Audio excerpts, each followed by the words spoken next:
Los encuentros a bordo de ovnis de Leo y Mike Dorshak. Leo Dorshak, 12 años, y su hermano menor, Mike, de 8, eran dos chicos de granja del diminuto pueblo de Killdeer, Dakota del Norte, cuando, una tarde de verano de 1932, sus vidas cambiaron para siempre. Estaban caminando a poco más de 1,5 kilómetros del pueblo, cuando vieron una extraña máquina plateada posada en el suelo, a unos 800 metros de distancia. Emitía destellos de hermosas luces de colores. Nunca habían oído hablar de ovnis y no tenían idea de qué estaban viendo. Pero sabían que no era algo normal, así que intentaron acercarse. Sin embargo, al hacerlo, chocaron con una especie de campo de fuerza extraño que rodeaba la nave. Observaron cómo 3 hombres, vestidos con monos ajustados, salían de la nave, caminaban a su alrededor y luego regresaban al interior. Estaba empezando a oscurecer, y como no tenían permitido quedarse fuera después de que anocheciera, los niños regresaron a casa. Ambos estaban muy emocionados por lo que habían visto y se preguntaban si podría tratarse de algún tipo de aeronave militar secreta. Regresaron al valle varias veces, pero no encontraron nada, hasta que, unas 2 semanas después, estaban ahí cuando la extraña máquina apareció sobre sus cabezas. Voló en completo silencio y aterrizó en el mismo lugar. Esta vez, 6 hombres salieron de la nave y nuevamente parecían estar estudiando el suelo y el paisaje a su alrededor. Avanzando con cautela, los niños fueron detenidos otra vez por el campo de fuerza. Los hombres parecían ajenos a la presencia de los niños, aunque tanto Leo como Mike sentían que probablemente sabían que estaban ahí. Volvió a oscurecer, así que corrieron a casa y le contaron todo a sus padres, quienes descartaron la historia como producto de su imaginación. Estaban muy emocionados por el segundo encuentro y comenzaron a visitar el valle con frecuencia. Su paciencia fue recompensada cuando, 2 semanas después, la nave volvió a aparecer en el cielo. Esta vez los niños lograron acercarse hasta unos 240 metros antes de que el campo de fuerza los detuviera. Les hicieron señas a los hombres, pero nuevamente fueron ignorados. Para entonces ya estaban obsesionados y comenzaron a visitar el valle de manera regular. Notaron que la nave siempre aparecía por la tarde. Una tarde, unas 2 semanas después, fueron al valle y la nave ya estaba ahí. Ambos estaban ahora convencidos de que se trataba de una nave espacial y de que los hombres eran viajeros de otro mundo. Intentaron una vez más contárselo a sus padres, quienes dijeron que sonaba interesante, pero de nuevo lo descartaron como la imaginación desbordada de 2 niños y les pidieron que no hablaran del tema. Comenzaron a sentir cuándo la nave estaría ahí y cuándo no. Ambos tenían la sensación de que se acercaba el día en que podrían conocer a aquellos hombres e incluso subir a la nave. Tanto Leo como Mike sentían una fuerte conexión con ellos, como si fueran amigos. Una tarde temprano, a finales de agosto de 1932, regresaron a lo que ya llamaban el Valle de la Nave Espacial y vieron la nave aterrizada a tan solo unos 90 metros de distancia. Esta vez, el campo de fuerza los envolvió y los dejó inmóviles. No tuvieron más opción que sentarse y observar cómo los hombres salían de la nave, continuaban con sus misteriosas actividades y regresaban al interior. La nave despegó y el campo de fuerza se disipó. Su sexto encuentro ocurrió el 28 de agosto de 1932. Al llegar al valle, La extraña nave ya estaba ahí, y Leo y Mike pudieron acercarse hasta unos 30 metros. Pude observar muy de cerca a los hombres. Eran delgados, de aspecto joven, con cabello castaño, ojos azules y piel bronceada. Todos se parecían tanto entre sí que podrían haber sido gemelos. Los niños les hicieron señas y les gritaron, pero los hombres los ignoraron. Entonces Mike dio un salto y comenzó a sacudir los arbustos.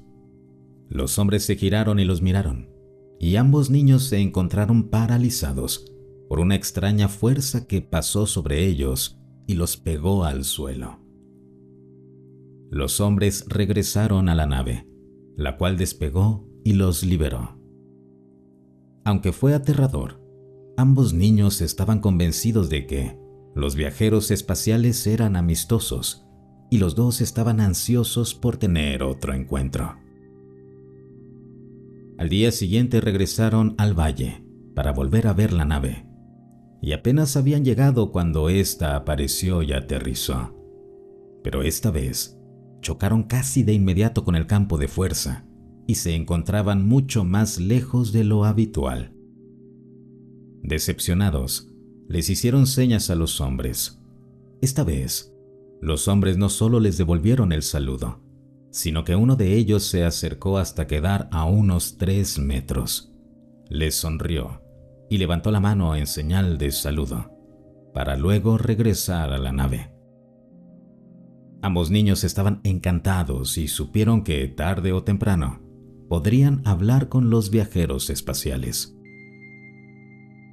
Varios días después, sintieron que la nave ya estaría ahí y caminaron hasta el lugar. Y efectivamente, ahí estaba.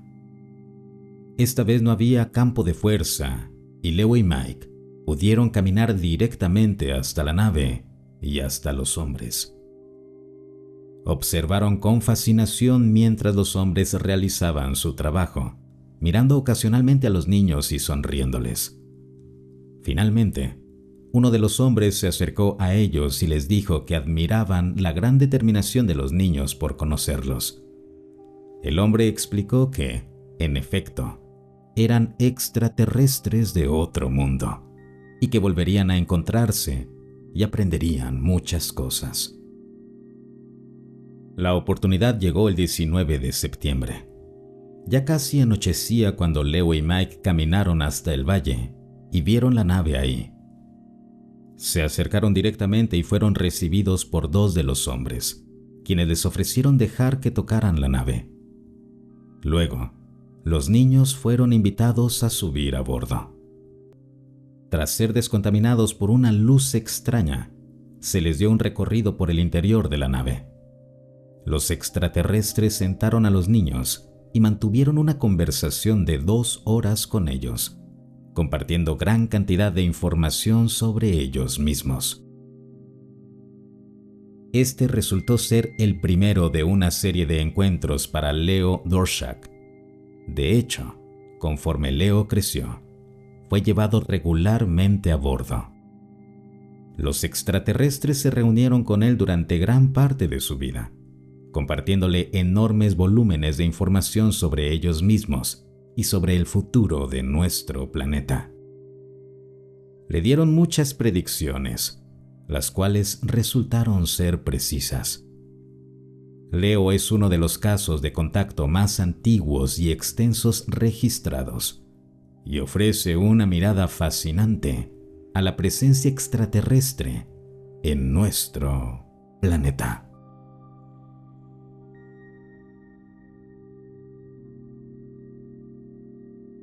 Crecí con alienígenas. Mi familia compró una casa después de que yo naciera, en la que mis padres aún viven.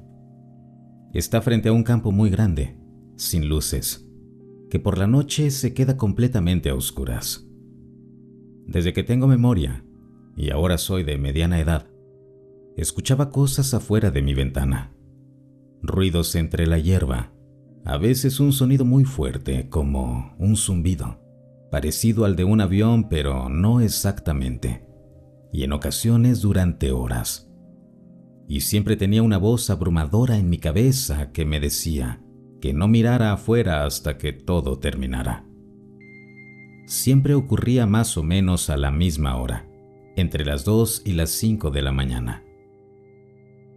En mi habitación hay 2 ventanas que dan hacia ese campo, y en la que siempre escuchaba los ruidos. A veces tenía la sensación de que alguien me observaba desde ahí. Y esas ventanas están bastante altas, más arriba del nivel normal de los ojos si alguien estuviera de pie frente a ellas. A veces tenía esa sensación todas las noches durante semanas, y luego nada por meses. O una vez por semana durante meses, y luego nada durante un año. Mi padre dice que en esa misma casa, dentro de ese mismo horario, alrededor de las 5 de la mañana, vio una luz enorme flotar dentro de la casa. Dijo que era un orbe de luz blanca azulada, que fue desde la cocina, el punto medio de la casa, hasta el final del pasillo, donde mi habitación es la última, y que luego desapareció. Dice que cuando esto ocurrió, yo tendría unos 10 años aproximadamente. Nunca volvió a verlo. Hace unos años, hablando del tema, me contó que poco después de mudarnos, cuando yo tenía unos 3 o 4 años, desperté a mis padres en medio de la noche y les dije que había visto personas en mi habitación.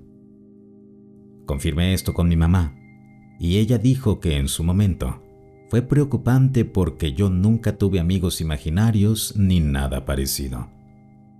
Mi papá dijo que recuerda que ocurrió quizá más de una vez, pero que no estaba seguro. Hace unos años más, estaba en casa visitando a mi madre y me encontré medio dormido, tal vez, pero podía ver que había 2 personas de pie frente a mi ventana, haciéndome preguntas. Pero eran preguntas extrañas, como si intentaran evaluar mis pensamientos o mi comportamiento. Recuerdo una en particular. Después de tal y tal incidente, ¿cómo te sentiste? ¿Por qué te sentiste así? Podía notar que yo respondía como murmurando, medio inconsciente. Al final me dijeron: gracias por dejarnos observarte todos estos años. Hemos aprendido mucho. Y había una tristeza en el ambiente, como si me conocieran, o como si nos estuviéramos despidiendo, por decirlo de alguna forma. He vuelto a esa casa varias veces desde entonces, y no he vuelto a sentir nada parecido. Y cuando me mudé y me casé, nunca volví a tener esa sensación en ningún otro lugar donde he vivido. Recientemente, un amigo mayor, un hombre de unos 70 años que conocí en el trabajo, vino a cenar con su esposa. Él ha tenido su propio encuentro con alienígenas, algo que yo sabía, pero yo nunca le conté lo que experimenté en casa. En cuanto estacionaron en mi entrada, él se dio la vuelta, miró hacia el campo y dijo: ese campo es extraño. Le pregunté a qué se refería y me respondió: no sé, es inquietante. Siento que algo viene aquí o vive aquí. Y luego simplemente entró a la casa. Una y otra vez, parecen surgir estas cosas extrañas que confirman que he sentido o vivido algo que no es del todo normal. Agradezco cualquier opinión o discusión sobre esto.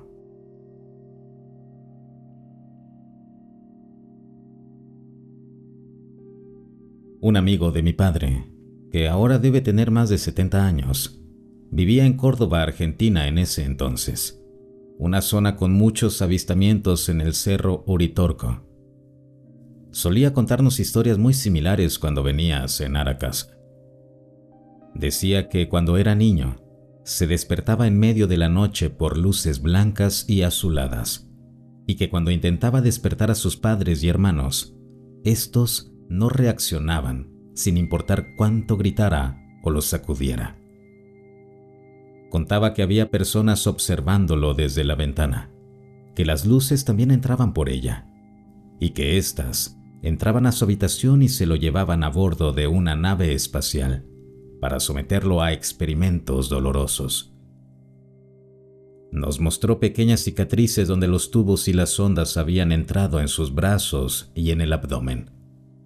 Dijo que durante años guardó resentimiento hacia sus padres por no haber podido protegerlo cuando eso sucedía, que esconderse debajo de la cama no servía de nada para evitar que se lo llevaran. Y era un hombre muy serio, incluso severo. No alguien que bromeara o inventara historias para llamar la atención.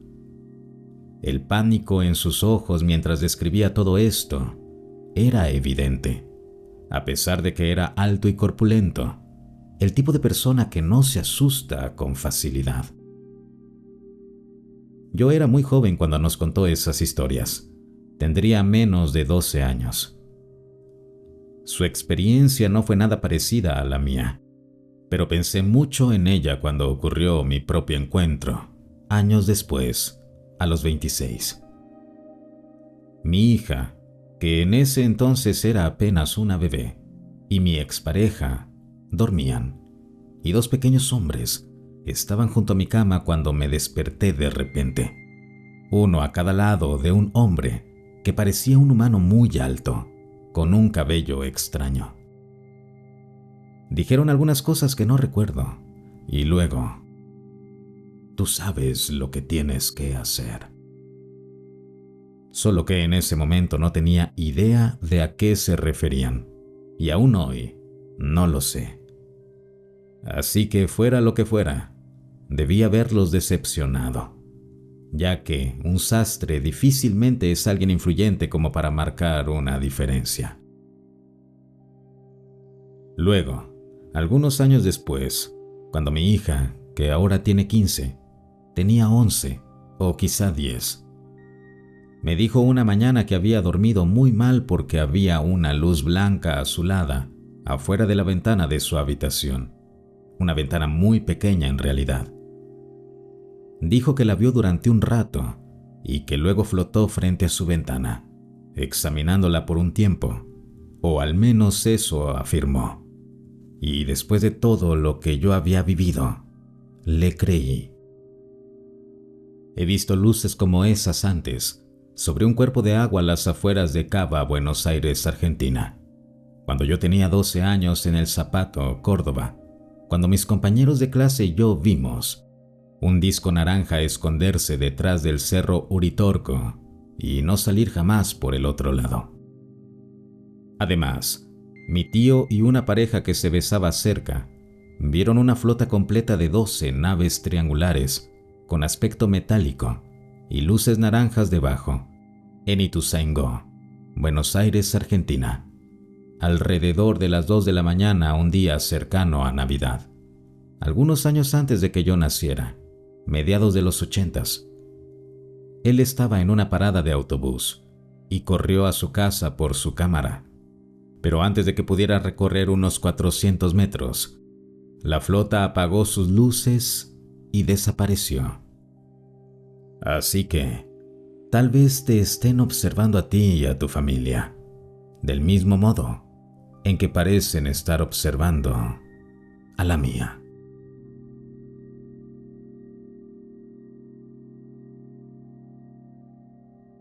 Las muñecas de porcelana. Esto ocurrió hace varios años, durante la época de Navidad. Mi familia y yo estábamos de compras en una tienda antigua del centro de la ciudad. Era un lugar viejo, de esos que parecen detenidos en el tiempo, con pasillos estrechos, luz amarillenta y estanterías de madera que crujían al caminar. Conocía esa tienda desde que era niño. Había ido ahí tantas veces que sabía perfectamente dónde estaba cada cosa. El área de juguetes se encontraba en la esquina trasera del local. 3 pasillos largos, uno junto al otro. Unas noches antes, Había visto unas muñecas de porcelana hermosas, colocadas en un estante. Eran delicadas, con rostros pálidos, ojos de vidrio y vestidos antiguos. En ese momento no tenía dinero, pero ahora sí, y quería comprar algunas como regalo para ciertos miembros de mi familia. Fui directamente al pasillo donde recordaba haberlas visto. No había nada. Pensé que quizá las habían movido. Revisé el segundo pasillo. Nada. El tercero tampoco. Volví a recorrer toda esa zona otra vez, con calma, mirando estante por estante. Las muñecas no estaban en ningún lado. Comencé a sentirme incómodo, no solo porque no las encontraba, sino porque estaba completamente seguro de que habían estado ahí. Ocupaban todo un estante.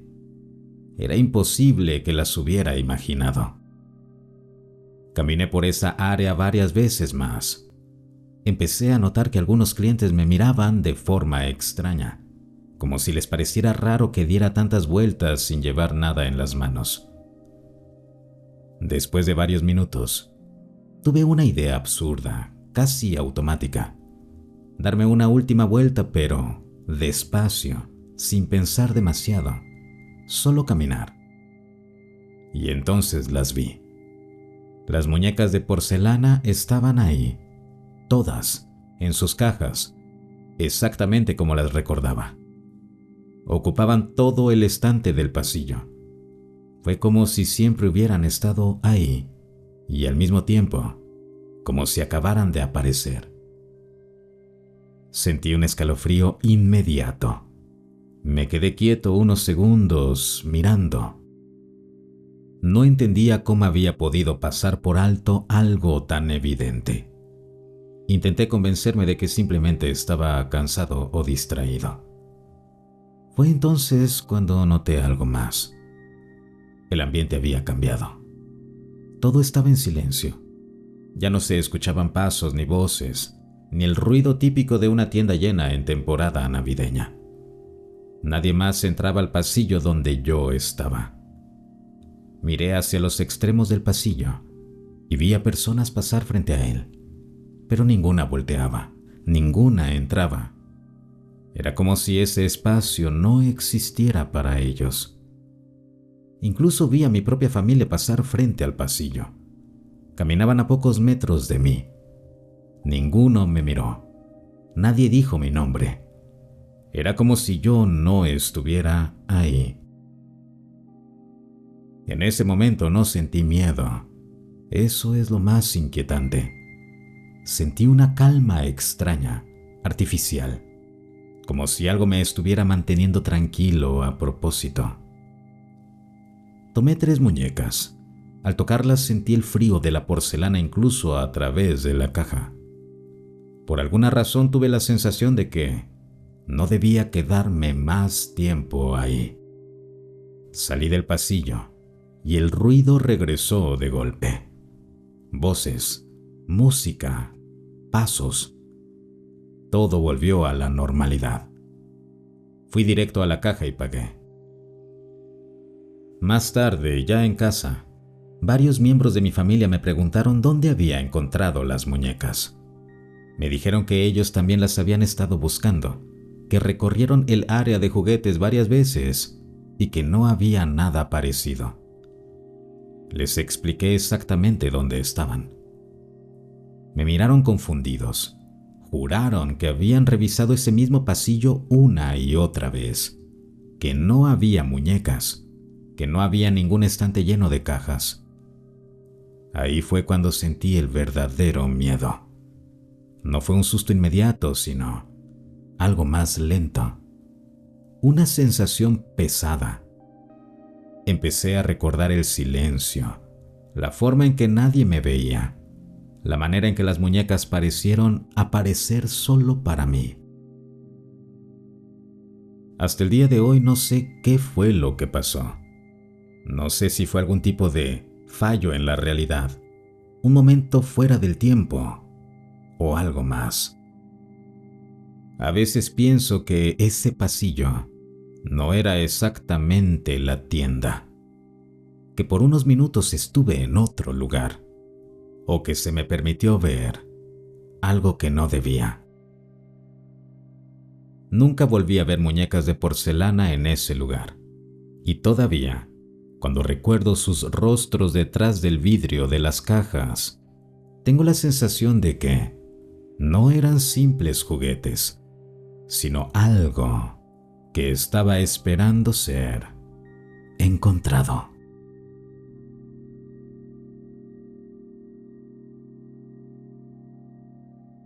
Experiencia de proyección astral. Hola, de verdad necesito ayuda de personas que sepan del tema, porque lo que me ocurrió fue extremadamente extraño y todavía no logro entenderlo. Mi mente está confundida, desordenada, como si algo se hubiera movido dentro de mí y no hubiera vuelto a su lugar. El día de hoy, alrededor del mediodía, pensé de forma casual en el viaje astral. No fue algo planeado, fue solo una idea que apareció de la nada. Incluso recuerdo haber pensado, tal vez podría hacerlo si lo intento. Pero no hice nada. Seguí con mi rutina normal. Regresé a casa, hice lo de siempre, sin volver a pensar en eso. Más tarde llegó la noche y me fui a dormir. Mientras me quedaba dormido, no tenía ninguna intención de intentar un viaje astral ni nada parecido. No estaba concentrado en eso, ni siquiera cruzó por mi mente. Simplemente me dormí. Entonces soñé. Y muy rápidamente me di cuenta de que estaba dentro de un sueño. Me volví lúcido. Empecé a controlarlo con normalidad, como otras veces. Hasta ese momento, todo era completamente normal, nada fuera de lo común. Pero mientras soñaba, apareció un pensamiento extraño, casi automático. Me pregunto cuánto tiempo va a durar esto. Poco después de ese pensamiento, algo cambió.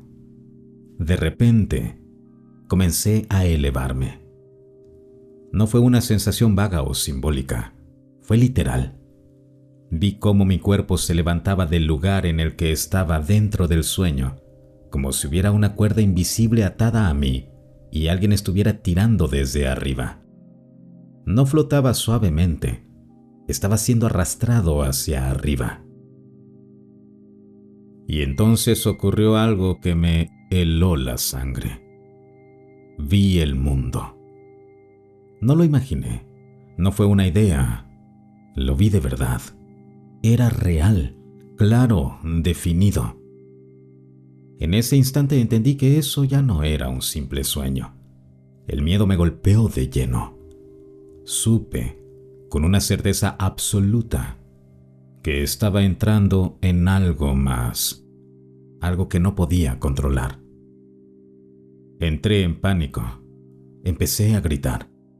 No sé si mi cuerpo físico gritó de verdad mientras dormía, o si solo fue dentro de esa experiencia, pero yo gritaba. Intenté cerrar los ojos con fuerza. Tenía miedo de no poder regresar. Tenía miedo de quedarme atrapado. Entonces escuché su voz. Dijo: ahora podrás acceder a todo el conocimiento. No sé de dónde venía esa voz. No sé si era la mía, si era mi voz interior o si era algo más. No sonaba como un pensamiento común. Sonaba externa, firme, segura, como si alguien más me estuviera hablando. Después de eso pensé que había despertado, pero no.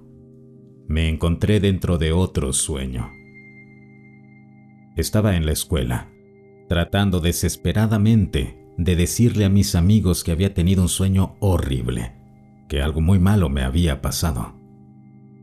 Trataba de explicarles lo que había visto, lo que había sentido, pero ellos no me escuchaban. Me miraban como si no existiera, como si mis palabras no les llegaran. Luego, sin transición, estaba en mi casa.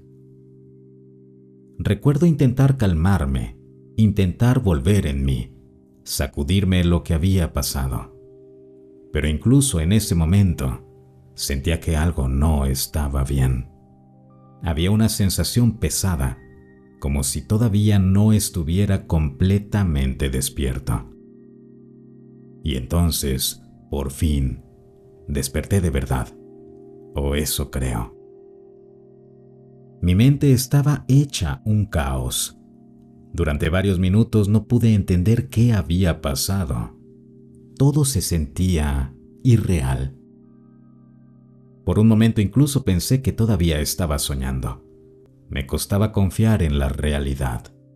Sentía que algo me había tocado, que había cruzado un límite que no debía cruzar.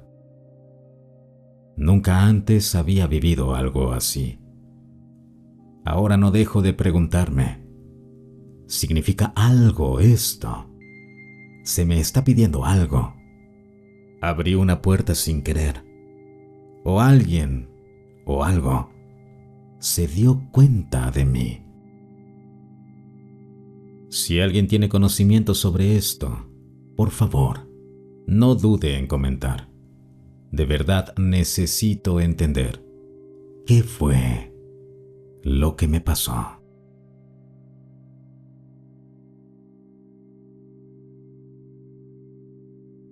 La semana pasada tuve una experiencia extremadamente perturbadora y esperaba que alguien pudiera tener alguna sugerencia o ayudarme a entender qué fue lo que pasó. La noche anterior a la experiencia tuve muchas dificultades para quedarme dormido. He estado pasando por un momento realmente difícil, así que antes de acostarme pedí con mucha intensidad que se eliminara cualquier posible entidad negativa de mí y de mi familia. No soy religioso, pero aún así pedí ayuda a ángeles, a Jesús, a Dios, a la bondad, a la fuente y a cualquier ser con buenas intenciones. Dejé muy claro que cualquiera que no tuviera intención de amor debía irse permanentemente o ser removido de nuestros cuerpos, nuestro hogar, nuestros vehículos, nuestros lugares de trabajo y ocio, y de nuestras vidas. Pedí la transmutación de lo negativo a lo positivo. Hice un ejercicio instintivo de extraer entidades negativas desde mi frente para eliminar cualquier resto, y las empujé hacia afuera por la ventana. Mi cuello me dolía de una forma molesta y poco usual. Me despertaba constantemente con reflujo ácido, tomando bicarbonato con agua y yendo al baño. Mis ojos se cruzaban y el ojo izquierdo me dolía. Afuera había una niebla espesa, completamente opaca. Estaba sudando y vi que la temperatura era de 27 grados Celsius, así que cerré la ventana y encendí el aire acondicionado. La última vez que me desperté, alrededor de las 3 de la mañana, me sentía extremadamente aturdido, casi como si no fuera yo mismo. Me costaba recordar lo que acababa de hacer. Me miré al espejo y me sentí extraño, casi como si estuviera poseído. Volví a la cama. Estaba a punto de quedarme dormido. Me sentía extremadamente cansado y pensé que quizá podría proyectarme astralmente. Nunca lo había logrado antes, pero lo intenté. De repente, sentí que me estaba desmayando. Justo en ese momento, escuché, "Pregúntame", con la voz más espeluznante dentro de mi cabeza. Sonaba femenina. Entré en pánico y empecé a mover mi cuerpo desesperadamente para intentar despertar. Pensé que había despertado.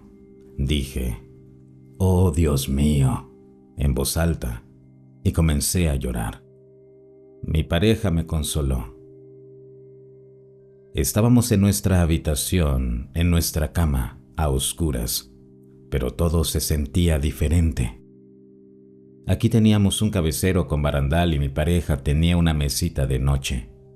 Una pequeña luz amarilla muy brillante seguía iluminando mi ojo detrás de la cama, y mi pareja también la vio.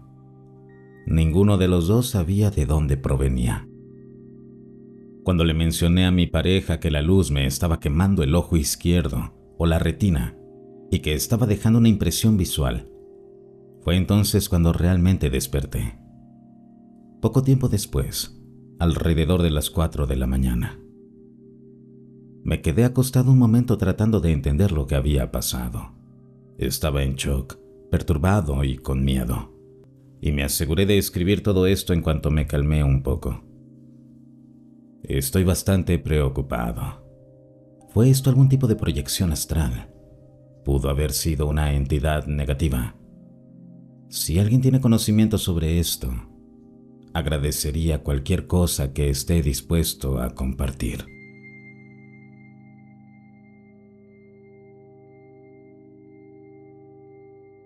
Me han pasado cosas así, muy similares a lo que describiste. Rituales de limpieza seguidos de un ataque. Es interesante que menciones un dolor raro en el cuello antes del ataque.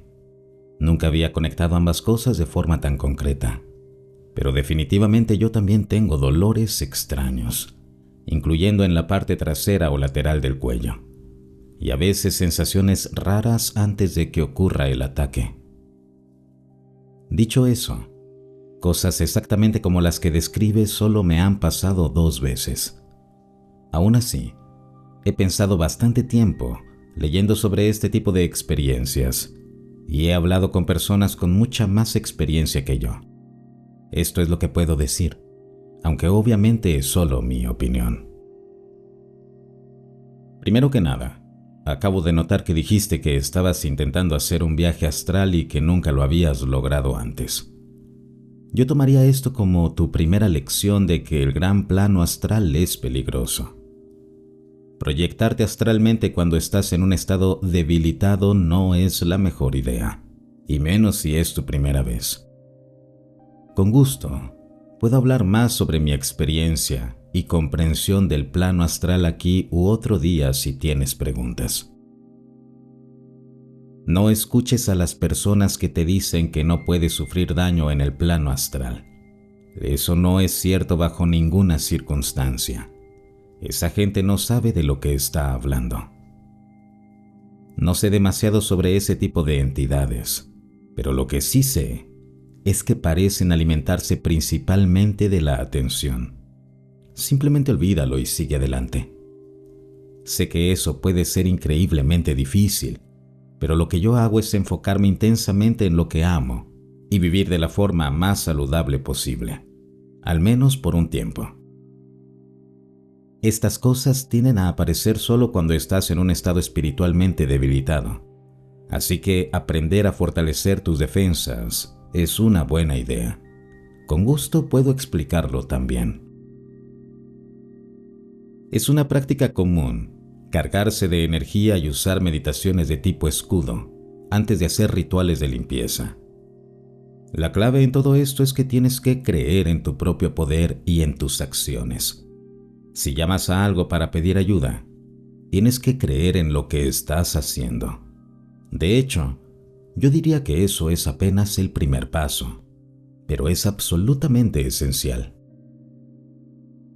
Si te ayuda a no pensar en ello, no te preocupes por el significado de nada en particular que haya ocurrido, ni la luz amarilla, ni cómo se sintió, ni por qué a ti, ni qué quería. No importa, y probablemente no obtendrás las respuestas que deseas de todos modos. Lo único que importa por ahora es qué ocurrió y qué hacer a partir de aquí. Tienes un registro escrito lo suficientemente bueno por si lo olvidas y necesitas detalles más adelante. Si esto sigue molestándote sin que lo afrontes, consciente o inconscientemente, entonces necesitas o bien subir el nivel de los rituales de limpieza varios escalones, o buscar ayuda de alguien en quien confíes. Suena a que hiciste lo correcto. Esta cosa quería que la reconocieras y solo lo hiciste un poco. Creo que obtuvo algo de miedo y atención de ti. Y ahora debería irse con otra persona en otra dimensión o lo que sea, porque no reaccionaste particularmente mal.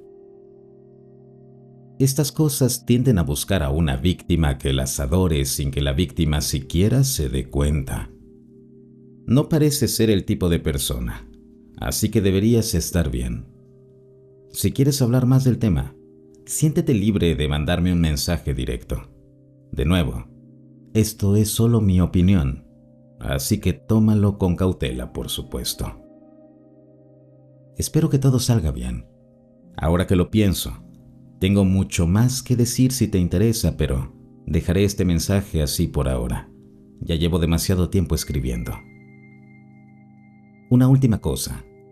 Sigue pidiendo ayuda. Sé preciso y realista en la forma en que pides ayuda. Y hazlo con amor y gratitud. Perdón si suena condescendiente. Solo estoy intentando ayudar. Por lo que cuentas, parece que no estás del todo seguro respecto a la espiritualidad y temas similares. Te recomendaría encontrar un bodhisattva que te agrade y pedirle ayuda. Los bodhisattvas son una de las cosas con las que he tenido muchos resultados buenos y concretos.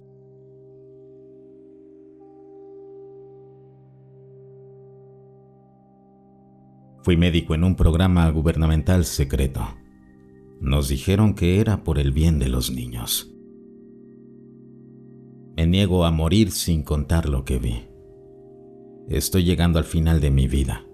Y el miedo que me mantuvo en silencio durante 60 años no es nada comparado con el miedo a lo que viene después. Dirán que estas son las delirantes confesiones de un anciano. Siempre lo hacen.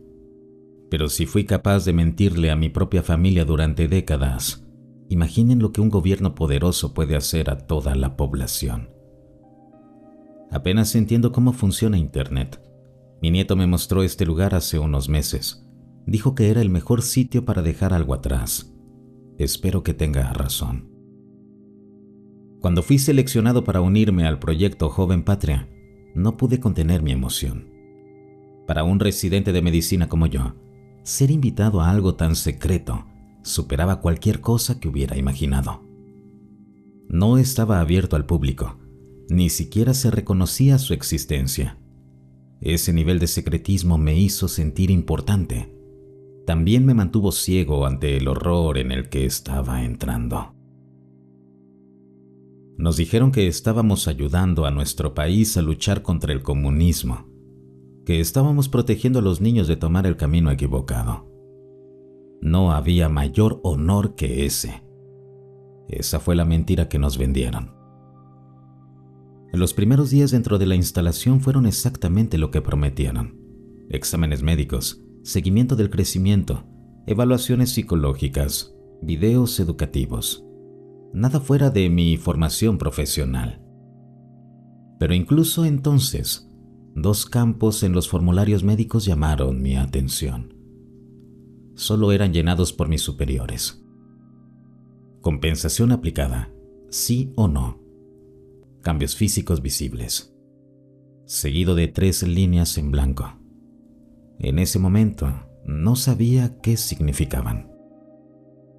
Pero pronto lo aprendería. La instalación estaba completamente aislada. Una vez que entras, no salías, ni siquiera los fines de semana. Los acuerdos de confidencialidad que firmamos eran peores que cualquier cosa que se vea hoy en un trabajo corporativo. Estoy casi seguro de que una de las cláusulas autorizaba el uso de fuerza letal en caso de filtraciones de información, como si eso fuera posible. A pesar de todo, me sentía afortunado de estar ahí. Venía de una familia militar. Oportunidades así no se le daban a cualquiera. Uno de los niños me dijo que tenía una cara graciosa, que parecía un conejo. El apodo se quedó. Todos empezaron a llamarme el Doctor Conejo. Los niños me querían. Yo era más joven que la mayoría de los médicos y oficiales, y el aislamiento los hacía desconfiar de los adultos. No se suponía que se encariñaran con ninguno de nosotros, pero lo hicieron de todos modos, especialmente los que ya estaban ahí antes de que yo llegara. Sus expedientes eran perfectos, sin enfermedades, sin fracturas, dientes sanos. La mayoría ni siquiera había empezado a perder los dientes de leche. Nos dijeron que nunca preguntáramos por sus familias. Todos los documentos decían lo mismo: huérfanos. Su rutina era simple. Se despertaban a las 7 de la mañana. El desayuno era leche y pan con mantequilla.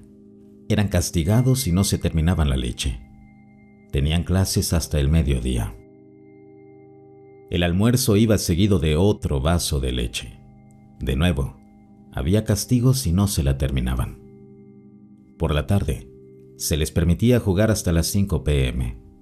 Luego venía la cena. Después de eso, eran llevados a las salas de observación.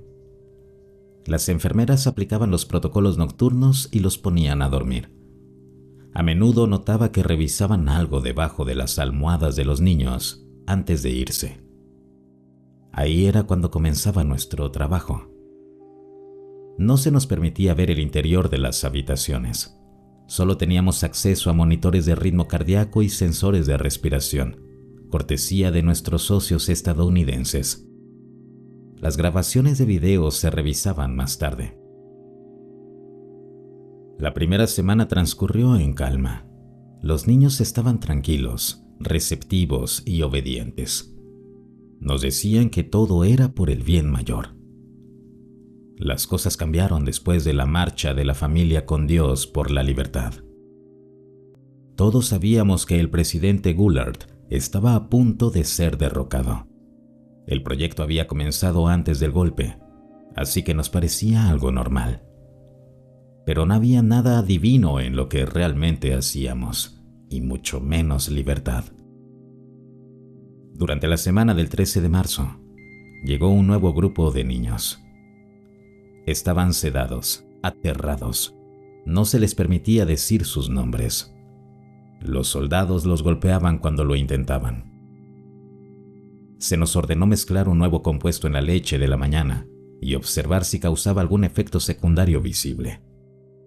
Hasta el día de hoy, no sé qué era ese compuesto. Los niños decían que la leche sabía a yeso. La semana siguiente, el sujeto 147-A fue llevado a mi consultorio. Se quejaba de un dolor de muelas. Intentó sonreírme, pero evitaba abrir completamente la boca. Dijo que de verdad me parecía a un conejo, solo que a uno con ojos rojos, como en la canción.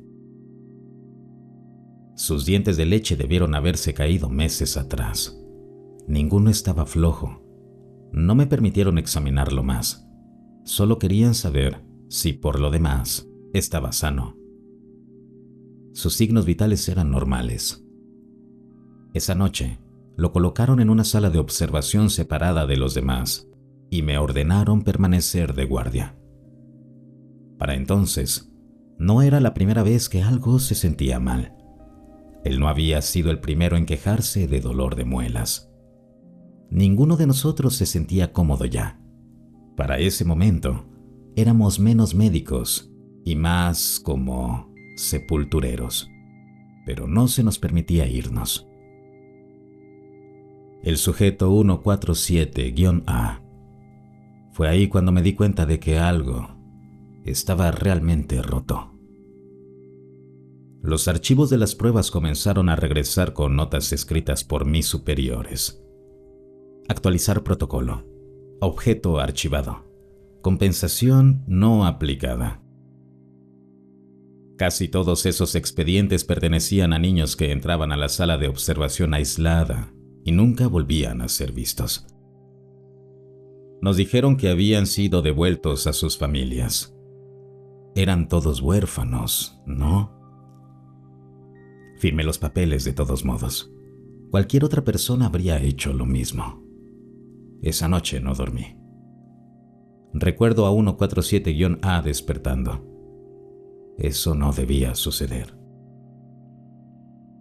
La habitación estaba sellada y a oscuras, pero podía escucharlo. Su voz, temblorosa, llamando a su madre. Su ritmo cardíaco se disparó. Su respiración se volvió irregular. Una mano pesada sobre mi hombro me impidió levantarme. ¿Qué podía haber hecho de todos modos? A la mañana siguiente, su expediente estaba sobre mi escritorio. Compensación no aplicada. Compuesto efectivo. El fenómeno no responde a la contención. Integridad médica comprometida. El campo de cambios físicos visible estaba completo. No soy capaz de repetir la mayor parte de lo que decía, pero una línea todavía me persigue. El sujeto presenta doble arcada dental. Esa fue la última vez que vi al 147-A. Mi padre logró sacarme de ahí esa misma tarde. Usó contactos lo suficientemente altos como para que mi renuncia pareciera una emergencia familiar. Nunca le pregunté cuánto le costó. Tenía demasiado miedo de saberlo. Tuve suerte, muchísima suerte. O tal vez los que se quedaron fueron más afortunados, porque yo aún recuerdo lo que hicimos ahí. Los dolores de muelas nunca cesaron, tampoco los cambios físicos visibles. Después de eso, nadie volvió a mirar las grabaciones. Ninguno de nosotros salió de ese lugar completo. Pasé el resto de mi vida intentando olvidar. Nunca pude. Ahora los niños están desapareciendo a un ritmo alarmante, y yo sé por qué. Pronto, lo que creamos será convertido en protocolos de salud pública por las personas adecuadas. Eso espero. Cuando eso ocurra, síganlos, por favor. No permitan que lo que le pasó a 147-A vuelva a suceder. Conservé todos mis dientes, cada uno de ellos. Ahora están bajo mi almohada. El sabor a hierro no ha desaparecido de mi boca. Cuando esto sea publicado, me acostaré y dormiré. Lo que sea que me esté esperando es peor que la muerte. Pero si tengo razón, aceptará mi oferta. Y tal vez eso sea suficiente.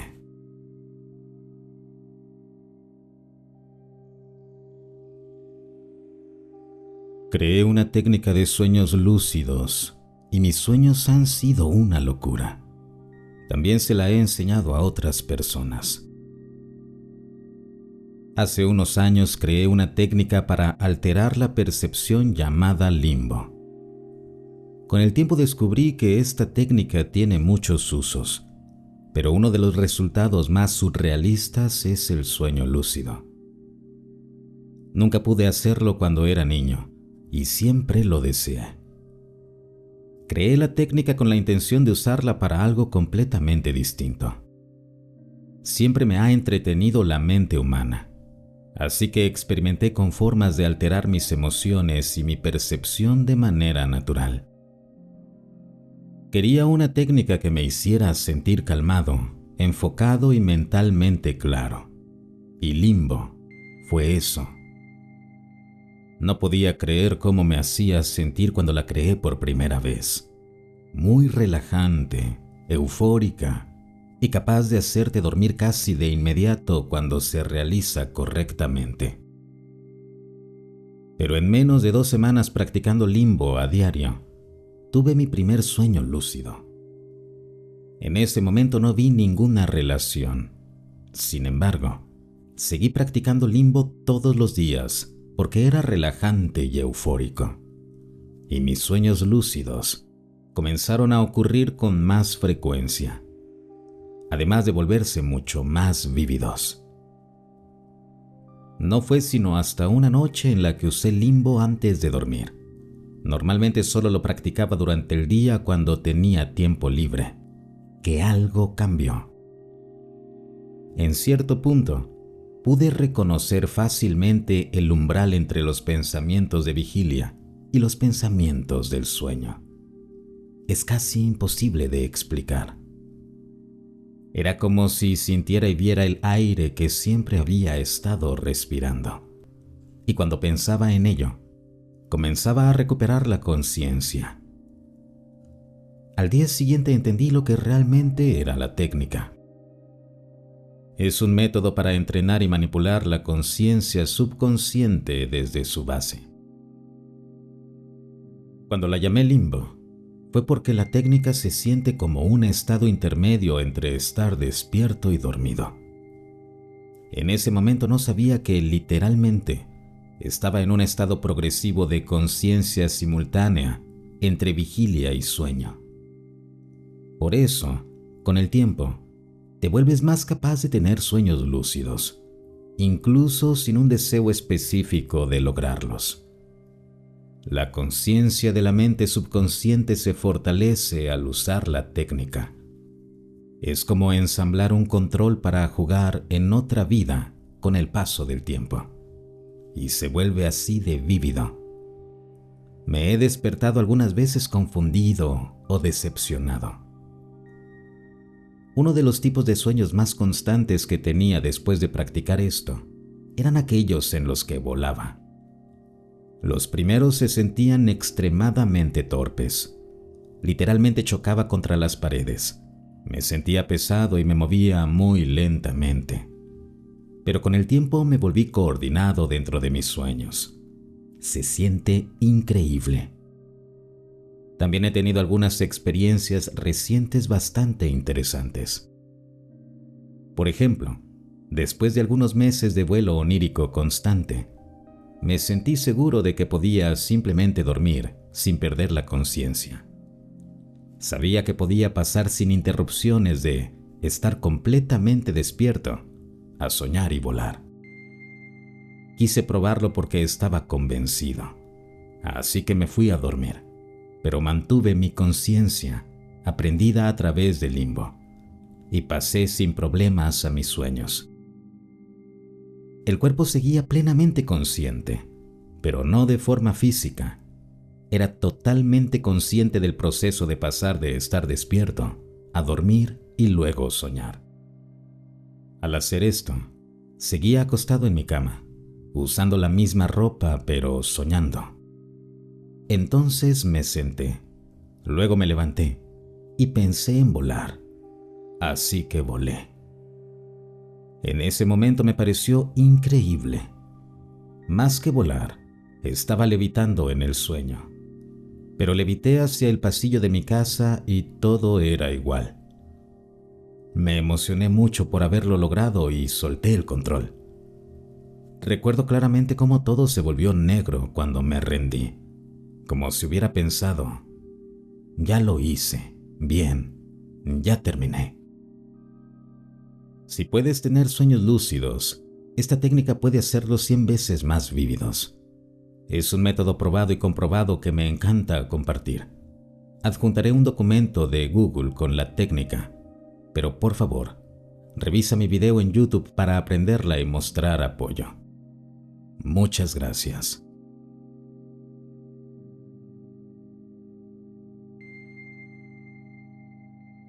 Sinceramente, no creo que la divulgación total vaya a ser alguna vez aliens aterrizando. Y creo que la mayoría de la gente está perdiendo de vista el panorama completo. Esto va a sonar desordenado porque así es como realmente vive en mi cabeza. Y honestamente eso se siente más sincero que intentar ordenarlo. Mientras más me alejo y observo el conjunto, más siento que literalmente todo lo que la gente llama paranormal es la misma cosa, usando distintos disfraces. WAPs, fantasmas, Bigfoot, religión, místicos, psíquicos, santos, reptilianos, mesías, experiencias cercanas a la muerte, entidades del DMT, incluso toda la ansiedad sobre el fin de los tiempos. Todo es un solo fenómeno, y es demasiado extraño como para encajar limpiamente dentro de la lógica o el lenguaje humano. La corazonada central de la que no puedo desprenderme es esta. Existe una gran cosa, etérea y no local, llamada conciencia, espíritu o lo que sea. Y la individualidad es básicamente una ilusión creada al introducirse temporalmente en cuerpos físicos, como si fueran guantes. Humanos, animales, quizá incluso cosas que no clasificamos propiamente como vida. Cuando el guante está puesto, olvidas. La mayor parte del tiempo se supone que lo olvides. Ese es el punto del juego. Pero a veces la membrana se adelgaza. A veces el guante no encaja perfectamente. A veces algo se filtra. Eso explicaría por qué los WAPs no se comportan como objetos. No viajan, no aterrizan, no colonizan. Aparecen, reaccionan, desaparecen, cambian de forma, alteran la percepción. Lo mismo con los fantasmas, lo mismo con los poltergeist, lo mismo con Bigfoot. Sinceramente, siempre fuera de foco, siempre en lo liminal. Nunca capturado del todo. Siempre ligado a la conciencia, a lo salvaje y al folclore. La gente quiere ADN y huesos, pero eso pierde el punto. No es zoología, es una filtración de límites. La religión probablemente sea el intento más antiguo y torpe de la humanidad por hablar de esto. Dioses, ángeles, demonios, cielos e infiernos no son lugares en el sentido de la ciencia ficción. Son estados de relación con esta cosa más grande. Las religiones funcionan por un tiempo. Luego los humanos se vuelven más inteligentes, más cínicos, más literales, y las viejas metáforas dejan de funcionar. Entonces todo se fosiliza y las estructuras de poder toman el control. Así que cada 1000 años más o menos necesitas una renovación o todo colapsa y se vuelve pura tontería. Y tampoco creo que algunos profetas o mesías sean algo aleatorio. Creo que, ocasionalmente, algunos cuerpos se llenan con una configuración ligeramente distinta de esa misma sustancia etérea. No mejor ni peor, solo menos olvidadiza. Se filtra más comprensión. Esas personas entonces intentan corregir un poco el rumbo del mundo físico. A veces son recordadas como santos o dioses. Jesús, Buda, Mahoma. A veces como monstruos o tiranos. Gengis Khan, Napoleón, Mao. Y a veces como ambas cosas, dependiendo de a quién le preguntes. Rasputín encaja de forma inquietantemente perfecta también. Incluso la idea de los reptilianos se siente como una metáfora moderna rota de algunas personas no se sienten del todo humanas porque están más cerca del otro lado. Por debajo de ese nivel están los psíquicos, los videntes remotos, los savants extraños, personas como Joseph McMonagall. No dioses ni santos, solo guantes más delgados, más señal pero también más ruido. Esto también explica por qué el fenómeno nunca se resuelve. No hay una revelación final, no hay aterrizaje ni hay cierre. El cierre es un concepto humano. Los arcos narrativos son una adicción humana. Al fenómeno no le importa. Es demasiado extraño. Simplemente es, y solo aparece cuando las condiciones lo permiten. Esta es también la razón por la que la divulgación siempre fracasa. Los gobiernos no pueden divulgar algo que no se comprime en hechos. Extraterrestres en naves. Es en realidad la PSYOP segura. mantiene intacto el materialismo, mantiene la historia simple, mantiene a la gente esperando un evento en lugar de cuestionar la estructura de la realidad. Elizondo, Mellon, Fravor, Grosh, DeLong, todos orbitan esto sin llegar a decirlo del todo. Algunos lo intuyen, otros lo mitologizan, otros genuinamente no saben qué están mirando. Lazar, en especial, se siente como alguien que tocó algo real y luego lo envolvió en la única historia disponible para él. Greer, curiosamente, quizá entienda esto mejor que la mayoría y también lo explote con más fuerza. CE5 no es invocar alienígenas, es sintonizar la percepción, pero lo vende porque el misterio nunca termina y la gente quiere el control sobre algo incontrolable. Donde se vuelve más oscuro para mí es en la tecnología y la inteligencia artificial. Aquí es donde mi pensamiento quizás se separa del de la mayoría de la gente del mundo ovni. No creo que la inteligencia artificial sea progreso en un sentido espiritual. Creo que es nuestro intento de construir nuestro propio blob etéreo dentro del plano físico. Un Dios sintético. Algo que atrape la atención, la identidad, la memoria y el significado, en lugar de permitir que se disuelvan de nuevo en esa cosa más grande. Y por eso la inteligencia artificial se enmarca como el anticristo en el lenguaje religioso moderno. No porque sea malvada, sino porque nos ancla aquí. El cielo y el infierno también tienen mucho más sentidos vistos así. El infierno no es fuego ni demonios, es quedarse atrapado, permanecer denso, seguir atado al ego, el poder y la permanencia. Fíjate cómo los infiernos religiosos siempre están llenos de torturas humanas. El cielo y la reencarnación son solo opciones. Disolverse de nuevo en el blob o ponerse otro guante.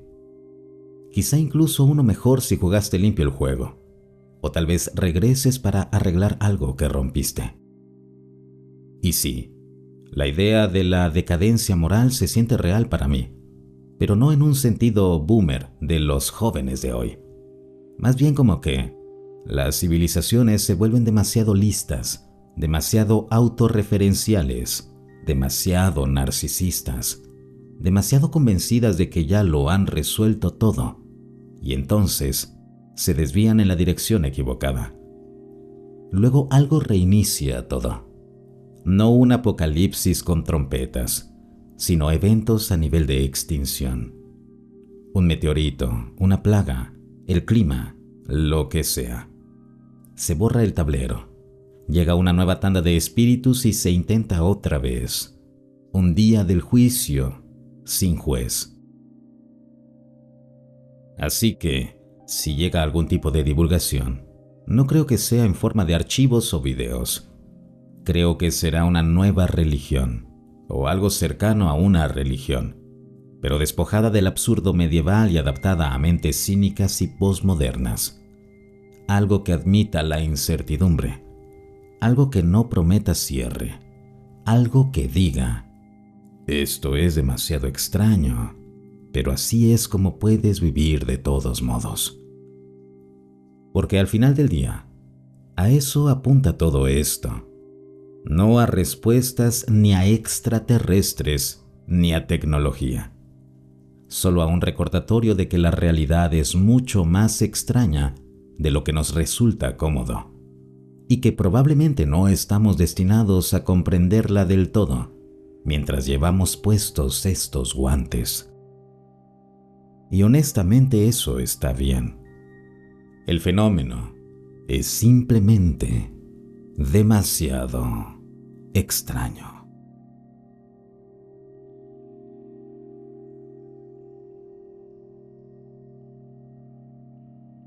Si el video te gustó, no olvides suscribirte y compartirlo. Hasta el próximo relato.